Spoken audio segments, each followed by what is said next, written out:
Fire Emblem The Sacred Stones is an easy game, but is it so easy if all weapons have one durability? I modded my game so that all weapons have only one use and they all break in one hit. This makes combat extremely expensive, but at the same time, enemies will be much less threatening since their weapons also break in one hit. In the prologue of FE8 with one durability, we get Erica who has a rapier with one durability, and Seth who has a steel sword with one durability and a silver lance with one durability. Every Fire Emblem 8 playthrough begins with the same set of random numbers, so Erica's first attack with a rapier is a guaranteed crit. I begin by having Erica defeat the axe fighter to the right with the guaranteed critical, which unfortunately destroys the rapier since it only had one durability. The other axe fighter attacks Erica, breaking his one durability iron axe and rendering him completely harmless. I don't actually need to kill that guy because the prologue's objective is actually defeat boss and not rout. I repeatedly spam end turn to grant support so I can boost Seth's damage. I then proceed to drive Seth's silver lance through the boss's face, instantly killing him but also breaking my silver lance since it only had one durability. And while this completes the map, I will never financially recover from this. In chapter 1 of FE8 with one durability, we get Franz and Gilead who arrive with 3 weapons that all have one durability. This brings us to a total of 4 weapon uses against the 7 enemies on this map, which suffice to say is not enough. Since there are more enemies than I have usable weapons, I'm physically incapable of defeating all of them. Fortunately, the enemies will also disarm themselves very quickly, but when enemy units have no weapon, the AI will sometimes prioritize surrounding your units, so I am constantly at risk of being surrounded and possibly softlocked. After a couple of tries, however, I'm able to sneak through and move everyone over to the boss. I get Erica and Seth's B support, and with this +2 damage, I'm able to do 11 damage to the boss with Seth and an Iron Lance. I counterattack an enemy phase so the boss does not heal at the start of the turn, and then defeat him on the following turn using up 2 Iron Lances. Seth gets an amazing level up that increases his strength, which is critical to reaching one-shot thresholds in upcoming maps. I spam end turn to grant support between Seth, Franz, and Erica, and then I seize to end the chapter. Chapter 2 of FE8 with one durability is a route map, which unfortunately means that we will have to defeat every enemy. We get Vanessa, Ross, Garcia, and Motor, who arrive with 5 weapons that all have one durability. Motor's heal staff also only has one durability, making it very inefficient to use. So for the most part, I'll be doing this run without much healing. I rescue and recruit Ross and Garcia using Vanessa, but unfortunately not before Garcia wastes an iron axe, which goes onto the newly minted weapon death counter on the right. I get the treasure from the villages and huddle up everyone into a ball to exhaust all the bandit weapons. I finish Seth's support grind to have an A rank with Erica and B rank with Franz for a total of +5 damage. And by using the armory on this map, I buy a whole bunch of iron lances for Seth to use, as it is the cheapest and most efficient option, even though they cost 360 gold to have one durability. Combining Seth's strength level up and the support bonuses, he is able to one-shot most of the bandits, ending their lives with the minimum possible gold cost. In chapter 3 of FE8 with one durability, we get Naomi and Colm, who each have a one durability weapon. More importantly, Colm has a lockpick, and since I decided that items should have the normal number of uses, it can be used 15 times. Since the lockpick has a relatively low sell cost, I choose not to break the destructible walls with my weapons, since they're expensive, and I instead use a lockpick to open all the chests and doors, so I can sell the keys for money. Fortunately, disarmed enemies on this map do not seem to try to surround me, so after breaking their weapons, I can just leave them alive and go for the boss. Experience in this hack is extremely limited since defeating enemies is very expensive, so I decided to use alternative trading methods. I set up a steal loop between Colm, the enemy thief, and Erica. I let the enemy thief steal items from Erica, and then I steal items from the thief for 10 XP each, then trade items back to Erica for the enemy thief to steal, allowing me to endlessly train Colm for free. Using this method, I trained Colm to level 20, and by the end of this grueling training arc, he only has 8 strength. So while he's a bit more durable, he's still useless for combat. Unfortunately, enemies as early as the next map will become too tanky to one-shot, so I still need to get stronger somehow.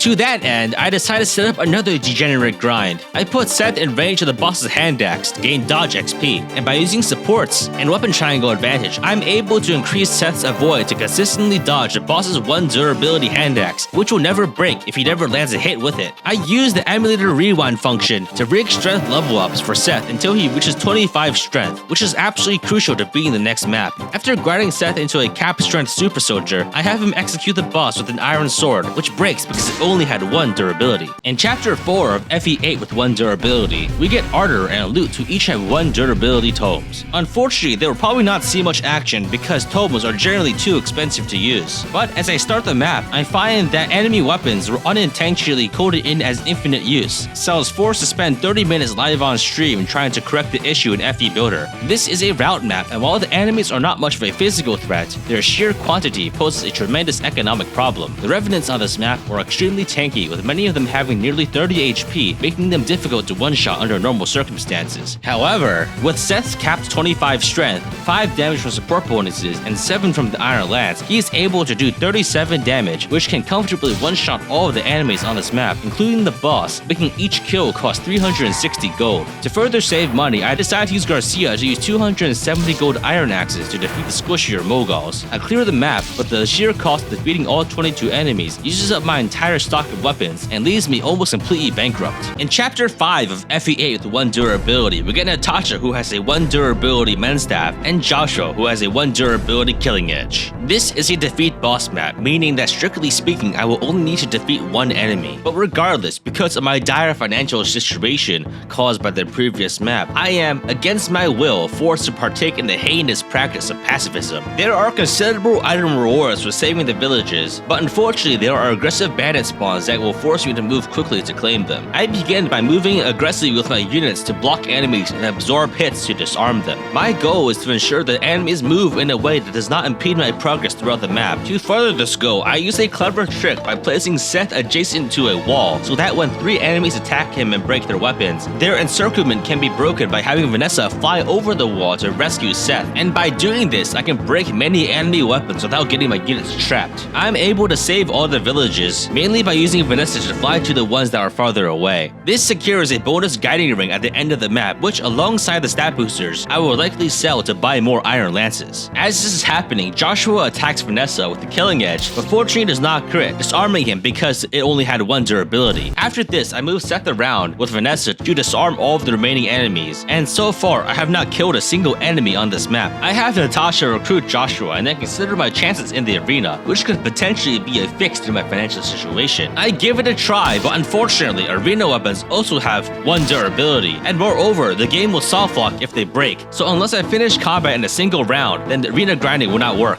I am disappointed about my inability to profit from gladiatorial bloodsport, so I turn my attention to the boss, who is a beefy armor knight and the only unit that I will defeat on this map. I could one-shot him with a 1 durability armor sword that I obtained earlier, but effective weapons are hard to come by in this run, so I decided to save it for later. Instead, I used the rewind feature to rig a critical hit for Seth armed with an iron lance, which breaks because it had 1 durability. In Chapter 5X of FE8 with the 1 durability, we get Orson, Ephraim, Ford, and Kyle, who have a total of 8 1 durability weapons against the 31 enemies on this map. Since you cannot unequip weapons in FE8, I have to manually disarm my units by putting weapons onto my rescued characters. I have Orson take a couple hits to break enemy weapons and use the open area and my superior cavalier mobility to move around them when they try to surround me, and this gets me past the first group. There is a killer lance and an elixir in the room near the starting area, but trying to get it will be a net negative since defeating the enemies to get the door and chest keys would use more weapons than I would gain. I continue moving with a mob of disarmed enemies in hot pursuit, so I only have a limited number of turns before I am at risk of being surrounded again. I get to the top of the map where there are 2 branching paths. I make a couple of attempts at a breakthrough on the right path, but unfortunately every time I try, I get surrounded. I instead decide to use Ephraim's Regan Leap to one-shot the Arbor Knight to the south, and it breaks because it had 1 durability, and then use a Javelin and a Steel Lance to defeat a soldier that walks up, and they both break because they had 1 durability, and finally, I defeat another shaman that was blocking the way with a steel sword on Orson, which breaks because it had 1 durability, and this gets me through the hallway, albeit at a significant weapon cost. The final challenge is to figure out how to defeat the boss and then seize without the enemies blocking the throne. This takes several tries and a lot of luck. I move Orson next to the boss, and then drop Ephraim to the side, and I have Kyle and Ford distract enemies, in the process getting Ford killed, but fortunately deaths on this map don't count. Ephraim gets a lucky dodge to survive the turn, and Orson counterattacks the boss with a steel lance on enemy phase, which breaks because it had 1 durability, and then defeats him on the next turn with another steel lance,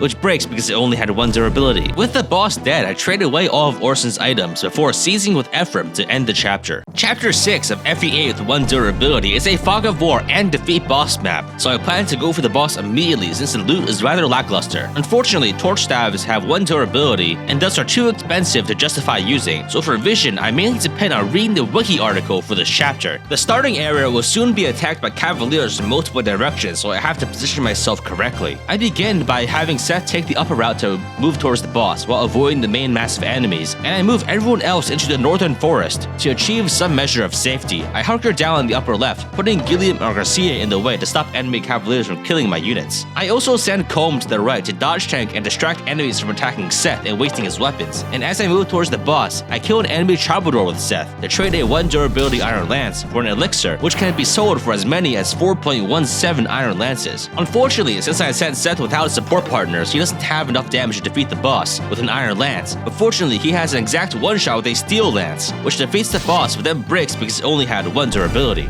This completes the map very quickly, and as a result, all 3 villagers in the lower right are automatically saved from the gigantic spider who could have only killed one of them because his talons only had 1 durability. This grants us the Orion's Bow, which is an important item that can be sold for as many as 13.89 iron lances. Chapter 7 of FE8 with 1 durability is a CS map with a relatively simple solution. I have Gilliam block the bridge to the right where enemies simply get stuck because they break their weapons, and I use Vanessa to fly Seth over the river, skipping most of the map. In order to secure a landing zone, I use Seth to disarm enemies with his face, and use Combe to steal a pure water and energy ring, which combined can be sold for an additional 11.944 iron lances. I get to the boss and consider how to do things. With the boss's HP and defense values, I can get a kill with a steel lance and support bonuses, but unfortunately the gate tower he's setting on boosts him outside of the one-shot threshold. I consider rigging a critical hit, but ultimately I decided it's not worth the trouble, so I just used 2 iron lances to defeat the boss, and they break because they each had 1 durability.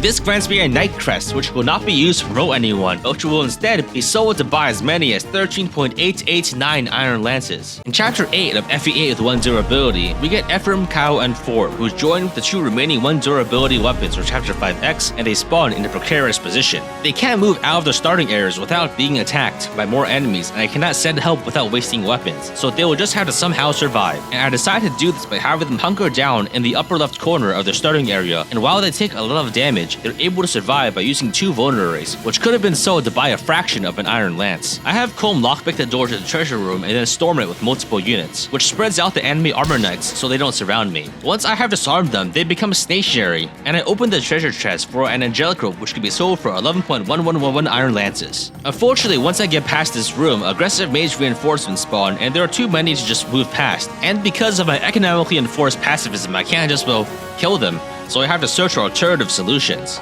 And that solution is the big treasure room I just exited. I backtrack and lure the enemies into the room, which is large enough to maneuver in, and then circle back around to lock them inside. And this removes a majority of the enemies from consideration and allows me to proceed. I turn my attention to the treasure room on the left, and I choose not to destroy the destructible wall to reach it, because doing so will cost me a weapon. I instead use Vanessa to transport Combe and Seth over the water. I clear out the armor knight blocking the door and open the chest for a silver sword and legion whip for a gain of 15.9722 iron lances. With all of the looting done, I have pacified the map without killing a single enemy or using a single weapon, so I turn to the boss and defeat him with a steel lance and an iron lance, which break because they had 1 durability. I now have a choice between the Erica and Ephraim routes, and I decided to go with Ephraim's because his route has fewer maps with route objectives. Having enough weapons to defeat enemies is my primary concern in this challenge, and is better if there are fewer mandatory kills. In Chapter 9 of FE8 with 1 durability, we get Tana, who has no weapons, and also Amelia, who has a 1 durability slim lance. The map begins immediately with a large number of aggressive enemies, but the corridors are wide and there's a lot of open space to maneuver in. After I disarm all of the enemies by breaking their weapons on the soft defenses flush of my own units, I try to figure a way past them, and I come to a brilliant solution: the conga line formation. Units are surrounded if all their adjacent tiles are occupied by enemies or walls, but units can always move through allies, meaning that if all my units are in a contiguous block, then they can only truly be surrounded if the entire group is surrounded. By forming my units into a gigantic conga line, the surface area of the group is drastically increased, making it impossible for enemy groups of a roughly comparable size to surround me. And by maneuvering my conga line around, I am able to slip past the enemies that are trying to surround me by punching through and killing a shaman with a 1 durability iron sword. This allows you to move my entire conga line forward, bypassing all of the remaining enemies and leaving them stuck in the grass outside the fort behind me. I reach the giant door and open it, causing a large number of enemies to charge towards me, and I break their weapons as well, well, and I then use my famed conga line formation to ensure that I'm not surrounded. The enemies charge in and spread themselves out to try to surround me, but I am able to maneuver the line to counter surround and trap a lot of them against the wall. I then simply snake the conga line forward, allowing me to trap more than 2 dozen enemies behind me, blocked by a single unit at the choke point. I managed to recruit Amelia and grab most of the treasure from the map, except for the restore staff to the left, because getting to it will require killing 2 enemies, making it not worth it. But in total, I acquired treasure, allowing me to purchase at least 40 more iron lances. I approached the boss and faced further reinforcement cavaliers, but they stopped halfway through because my lack of killing has flooded the map with so many enemies that I've hit the enemy unit cap of 50 enemies, so no further enemies can spawn. And if enemies fail to spawn because of this limit, then they simply cease to exist. There aren't enough enemy cavaliers to really surround me, so I just spread out my units and let them get stuck. And I send off a small detachment to kill the boss. The boss, Geb, has a killer rack drop, which is potentially useful, so attacking multiple times will likely waste some more money, so I rig an Iron Lance crit to take him down, and it breaks because it had 1 durability. Chapter 10 of FE8 with 1 durability is a survive map where we can recruit Duso and Cormac, who between them have 4 weapons. Merely completing the map is fairly simple, as the enemies are not very lethal with their 1 durability weapons, but there are multiple optional rewards that can grant me a significant amount of gold and thus Iron Lances. I make multiple attempts at the map under deploying and trying to fly around the enemies to the upper left, but the strategy never ends up working very well, because if I don't lure the enemies to the left, then they will rush towards the green unit cavaliers and slay them, denying me my bonus Iron Lances. Eventually, I decide on a better strategy. I deploy most of my army to distract a bunch of enemies and fly Tana and Vanessa down the center of the map. I drop Seth and Ephraim there and make a beeline for Duso. The bone-mounted ballista fires at me, but then runs out of ammo immediately because the ballista only had 1 durability. I charge in and break many enemy weapons with Seth's face, and then recruit Duso by talking to him with Ephraim. Immediately after, I manage to rescue all 3 of the cavaliers with my fires and my other units to secure a night crest at the end of the map. Soon after, Cormac charges in and I survive a killer lance attack, and the lance breaks because it only had 1 durability. This gets Cormac close enough for me to recruit him with Tana, and after recruiting him, I send Cormac over to kill the ballista bolt that ran out of ammo for a secret book, and I grab a hero crest from the village. I hunker down with all the rest of my units in the corner to protect him from the reinforcements, and then just end turn until the map ends, rewarding us with a truly excessive amount of money. As I prepare to enter the next map, I realize that on the Ephraim route, Seth has lost Erica as a support partner, and thus a lot of damage potential. Furthermore, one enduring fact throughout the run is that axes are an objectively superior weapon type I have so far not used because of a lack of a suitable user. But since we have recently recruited Duso, I decided it's time to do even more grinding. Because of the cost, I can't exactly afford to use weapons to train him, even in the Tower of Oni, and aren't many good opportunities to dodge grind him like I did with Seth. I also consider the possibility of trying to grind money or weapons in the Tower of Oni, but it is also unfortunately impractical. Instead, I must use an even more depraved grinding strategy. I deploy Duso alone into the Tower of Oni and let him get hit 4 or so times with my Revenants for 1 XP each, and then immediately retreat. This lets me keep the XP I gained during the map, and by using this method, I am able to obtain at least 4 XP every time I enter and exit the Tower of Oni, at the cost of absolutely nothing except the limited time I have on this earth. I use RNG abuse to rig every strength level of Duso, and I repeat this process of entering and exit the Tower of Oni for tiny amounts of XP until he has completely capped out his strength at 28. I grind an A rank support with Ephraim and a B rank support with Cormac for an extra 5 damage from supports. The product is making Duso even stronger than Seth, with a higher strength cap and more available damage from support bonuses. Not to mention being able to use iron and steel axes, which have superior damage and are cheaper than their lance equivalents. This also has the unfortunate consequence of destabilizing the entire Iron Lance industry and causing its value to collapse. In the wake of this economic disaster, I would like to hereby announce that our worthless fiat gold is now backed by iron axes. In Chapter 11 of FE8 with 1 durability, we board the Phantom Ship, which is a brutal fog of war route map with powerful and aggressive reinforcements and a total of 54 enemies. The convoy only has 100 slots for 1 durability weapons, so unless I'm able to one-shot enemies, there is a genuine risk of not having enough weapons to clear the map.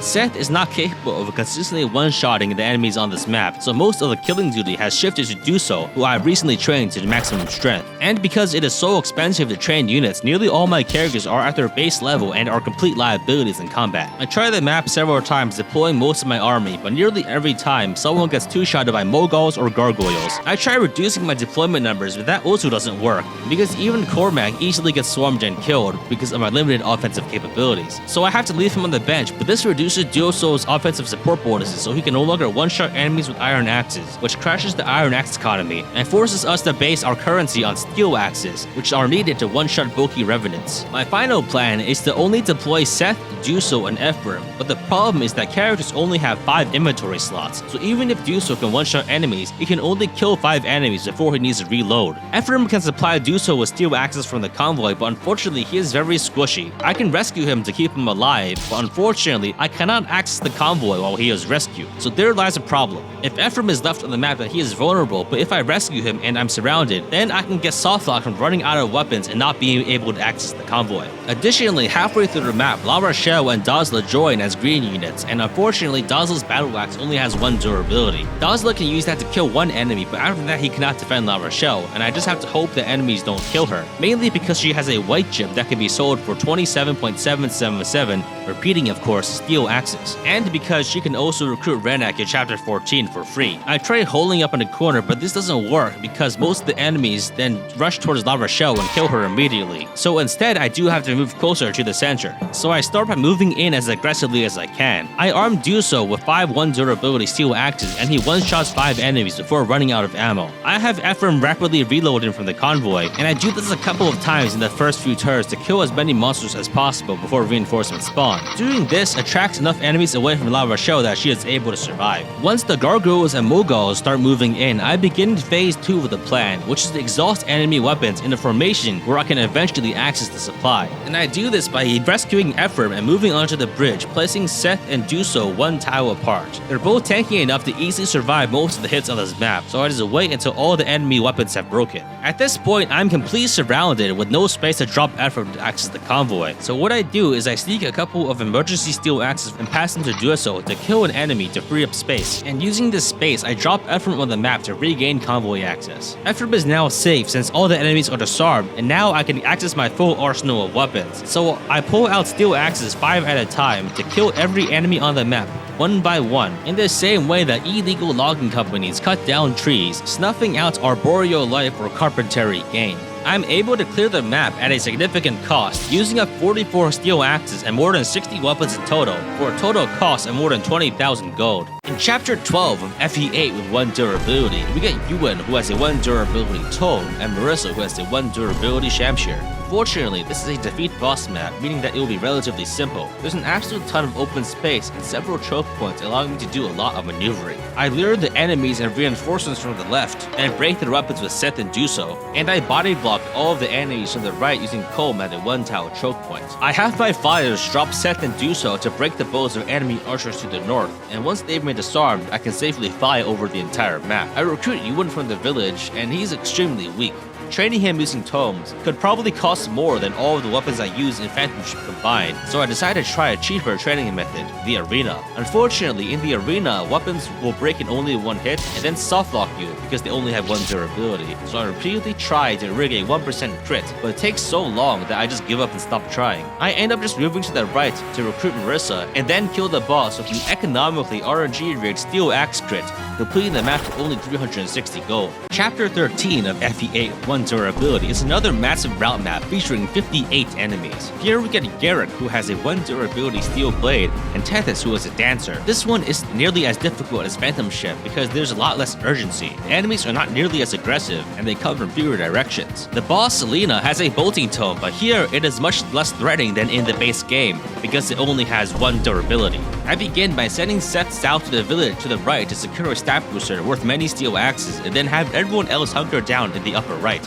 I avoid killing enemies so that the map will reach its unit limit cap of 50 units, causing the last 8 or so enemies to not spawn and consequently banish them to an eternity of limbo, where they exist in a state that cannot be considered either living or dead. I then slay all the remaining foes with a combination of steel axes and hand axes, using fewer weapons in total than there were total enemies on this map. Chapter 14 of FE8 with 1 durability is a siege map with a truly ridiculous number of reinforcements for a potential total count of 81 enemies. enemies. While I normally would prefer not to kill enemies if I don't have to, here I'll be forced to spend a decent number of weapons just to get through the hordes of foes. I begin by deploying Seth and Duso on the left side, and I quickly move all the characters on the right side to the left. Venex spawns in the upper right and moves to the upper left, so if I want to recruit him, I'll have to intercept him as he goes through the center. I have Duso and Seth kill multiple enemies as they progress to the door, and use my other units to body block reinforcements so I don't have to kill them. Ideally, by killing as few enemies as possible, I will hit the 50 unit limit cap,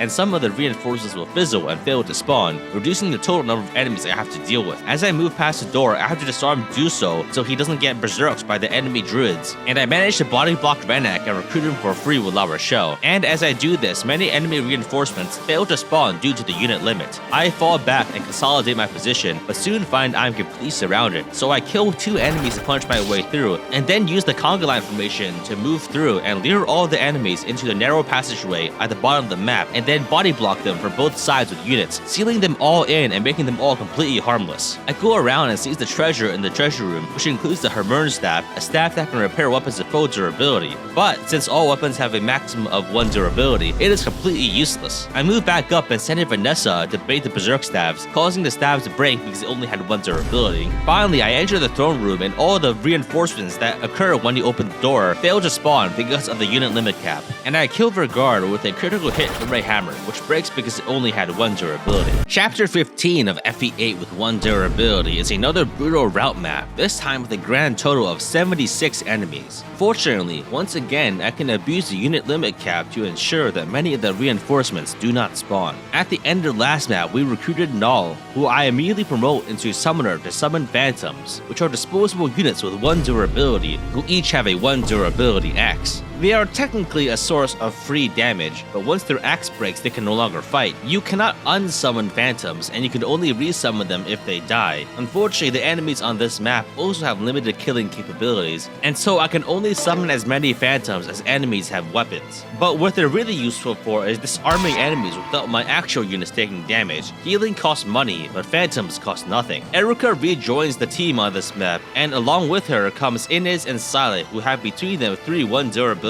weapons, but they're mostly useless. My strategy is to hole up with Ephraim's squad in the lower left, while Inez rescues Erica and camps on the gate tile. Saleh treks through a desert to reach the fort tile to heal himself while taking weapons until they break. I stand by in this defensive formation without killing anything, causing the 26 excess reinforcement enemies to never appear on the map because of the 50 unit limit. After this measure of safety has been achieved, I repeatedly summon Phantoms with Null to disarm all of the enemies on the map and have Duso kill all of them with steel axes. I grab the hidden treasure, especially the silver card, which will drastically improve my finances for the remainder of the game by halving the cost of purchases. I wrap up the map by one-shotting Volter with a dragon spear, which breaks because it had 1 durability, and then steal Kellex Hoplon card so I can kill him with a crit from a sword slayer, which breaks because it had 1 durability. In chapter 16 of FE8 with 1 durability, we get Myrrh, whose Dragonstone only has 1 durability, making her completely useless. On this map, we had to seize the throne by defeating Orson, whose wife had 1 durability, and to do so, there are a ton of enemies we need to fight. There's only 1 route map remaining in the game, and I figured that with the silver card from the last map, I can afford to spend weapons more freely to make my life much easier, and I do so, defeating a good chunk of enemies using steel axes. As I move through the map with Duso and his support partners, I leave everyone else at the starting area in a defensive square so that the enemy reinforcements spread themselves out and have limited attacking potential. But as I approach the throne room, Duso gets hit with a 10% hit berserk staff, and so I have to back off to avoid getting killed. Once that resolved, I approach the throne room, which has many formidable foes, including many mages that pose a legitimate threat to Duso, so I have to retreat. I disarm a couple enemies at the front and then get them stuck at a choke point to get an entire massive enemy stuck in the middle of the map,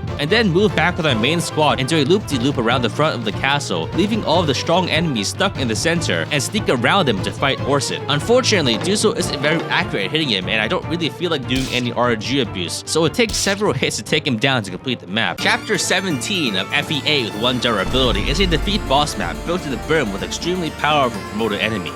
On this map, we get Serene, who has a 1 durability silver lance and a 1 durability javelin, but she is more or less completely useless. I will have to hurry to recruit Serene before she is killed, and also take down Lion before the reinforcements overwhelm me. So far, Seth and Duso have been very durable and able to tank enemies easily, but now the enemies have become quite formidable. If I wait too long, then defeating the vast number of bulky and dangerous enemies will become very difficult and expensive. I load up Seth and Duso onto Tana and Vanessa and drop them as close to the boss as I can. I use summoned phantoms and NPC villagers as bait, and they die to break enemy weapons and blunt their progress. Unfortunately, I didn't move as quickly as I would have liked to. An enemy druid spawned in front of Lion, blocking him off, so I have to kill one of them with a silver sword from Seth, and then move in with Duso. Unlike previous cases where raking critical hits was merely an excessive and unnecessary cost-saving measure, here using RNG abuse to land the crit is absolutely necessary, or Ephraim and my other units will die. I repeatedly use the emulator rewind feature, but it still ends up taking many tries to land a 33% crit with a killer axe, which breaks because it had 1 durability. Chapter 18 of FE8 with 1 durability is the last route map in the game, and we can clear it for free by using phantoms. Normally in this challenge, phantoms are not infinite as the weapon only has 1 durability, and they need to be resummoned to get more of them.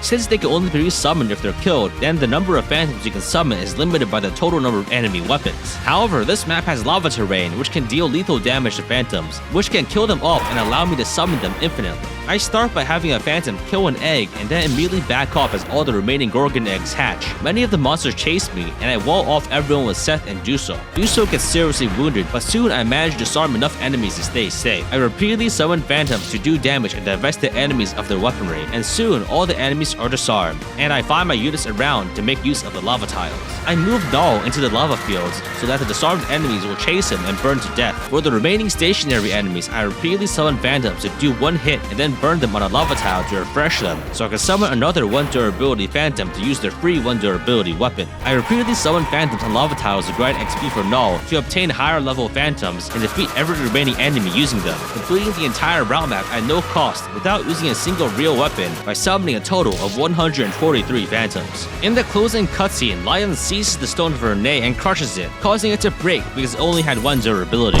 Chapter 19 of FE8 with 1 durability is a fog of war map where we must defend for 13 turns. While it will be very easy to win by rescuing Manso and hiding in a room, I've already done that, and I like to vary up my strategies to differentiate this run from the others I have done. We can instead end the map early by defeating Reeve in the lower left corner, but we will have to be very quick since starting on turn 3, a large number of reinforcements will spawn near him and block him off. Unfortunately, 1 durability weapons cannot double, and so it is very difficult to 1-round strong promoted enemies, meaning that brute forcing my way through is impossible. Reaching Reeve quickly will be a problem, as I cannot use the warp staff due to lacking any character with sufficient staff rank. So instead I give Duso the Swift Soul to boost his movement to 8 and arm him with killer axes and hammers. I charge in and Duso fights a general that has a Brave Lance, which for some reason can still attack twice despite only having 1 durability. The general misses both hits, and I counterattack with a 1 durability hammer to obtain the Brave Lance and kill another general with another hammer. As this happens, a surprising number of allied Rusted Knights survive because the enemy weapons only have 1 durability, which means that the enemies cannot double the green units, leaving many alive. I use a torch on Colm to reveal Reeve and walk Duso up to him, and unfortunately the Brave Lance I just received is too weak to kill him since it cannot quadruple. Because many enemies have just spawned, my only choice is to go for a killer axe critical, and I get it on the first try, causing the axe to break because it only had 1 durability. As the map ends, we are awarded with the Light Brand for saving a large number of allied green knights, something I have done almost completely unintentionally. Chapter 20 of FE8 with 1 durability is a gigantic map with a potential total enemy count of 157 enemies. Because of the convoy limit of 100 items, it is impractical to even attempt clearing the map, as you probably can't even bring enough weapons to do it. Instead, I wall off the starting area with a bunch of characters and use phantoms to deplete enemy weapons in complete safety. By not defeating any enemies, the 107 reinforcements will simply not spawn due to the 50 unit cap, effectively killing them for free. The boss Morva has 24 defense, which makes him quite formidable, but the majority of his stats come from his wretched air weapon, which only has 1 durability. So I send a phantom after him, and his weapon breaks, reducing him to only 4 defense. I try killing this weakened Morva by sending phantom drone strikes at him, but they take 4 turns to reach him, meaning that the gate tile can allow Morva to easily out-heal all the damage dealt to him by phantoms by the time the next one arrives. So I repeatedly roll the phantom gotcha to obtain one that is sufficiently powerful, specifically one that has a killer axe. I use RNG boost and kill Morva with a phantom killer Killer Axe critical, causing the Killer Axe to break due to only having 1 durability. Since all of the enemies have been disarmed by the sheer quantity of loitering munitions I have delivered to the boss area, flying in Ephraim is much more simple than in the base game, and I seized to end the map with little difficulty. In the final chapter of FE8 with 1 durability, we must defeat Lion, who has a formidable 26 defense. Dealing with the enemies on this map at this point is extremely achievable, so my main focus is to find the most convoluted strategy to beat it. After neutralizing enemies with my standard walling strategies, I start sending phantoms at Lion. Unfortunately, because of Lion's formidable defense, phantoms cannot even damage him unless they get a very high strength roll. I repeatedly use RNG abuse to roll the Phantom Gacha to attempt to summon multiple max strength phantoms, which with an iron axe can do an impressive 2 damage to Lion. But unfortunately, this is not enough to kill him because my stock of phantoms on this map is too limited to do so. My next plan is to attempt to go for a lethality kill by promoting Colm into an assassin, but unfortunately, because I didn't plan ahead, I don't have any swords with crit rate, so I build a siege support between Colm and Renek to reach a grand total of a 1% crit rate. Lethality is a skill that instantly kills your opponent with an activation rate of half your crit chance, but this is further halved against bosses, meaning that I have a 0.25% chance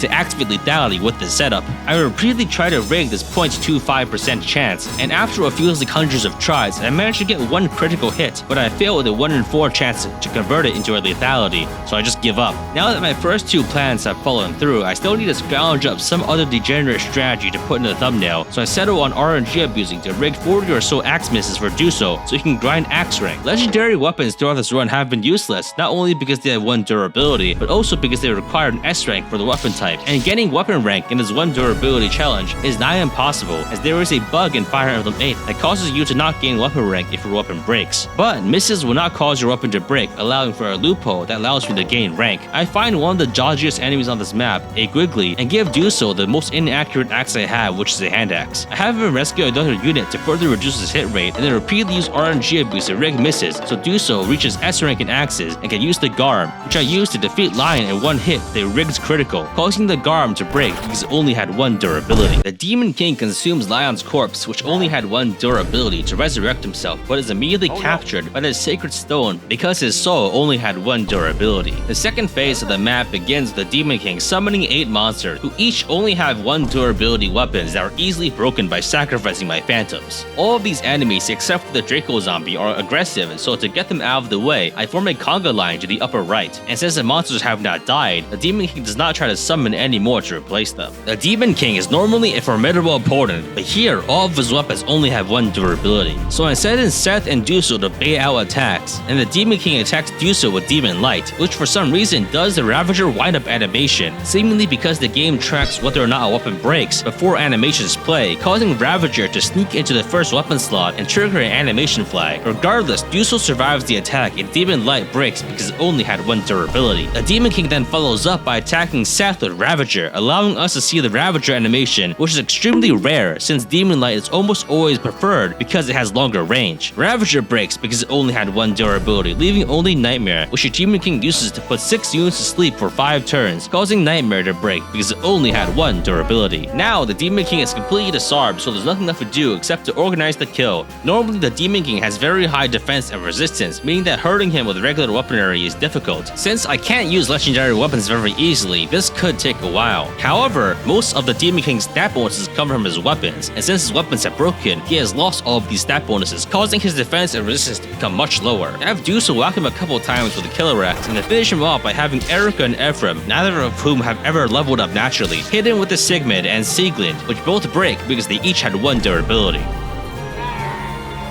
This concludes my challenge run of Fire Emblem 8 The Sacred Stones, where all weapons have 1 durability. I use a total of 318 weapons for a total cost of over 100,000 gold, though I did have a tremendous amount left over by the end of the game. My original intention was to do this run with all weapons having 2 durability because I was convinced I would be instantly softlocked, but I discovered a strat for the prologue a few hours before I started the first stream, which made me change course, and I found the run to be surprisingly completable. The exploratory nature of this challenge and the uncertainty of whether or not it was possible impossible made it pretty impractical to Iron Man this or play even in a fairly normal manner, so I did have to resort to save stating and emulator rewinds. However, I do think it is probably technically possible to complete the run without these advantages. It definitely won't be fun, but you definitely can get through most maps without any luck-based strategies. I did rig many critical hits on bosses, but that was mainly for the extreme resource conservation aspect as opposed to really needing to do so. The only chapters that really require a bit of haste are chapters 17 and 19, and those really need rigged crits.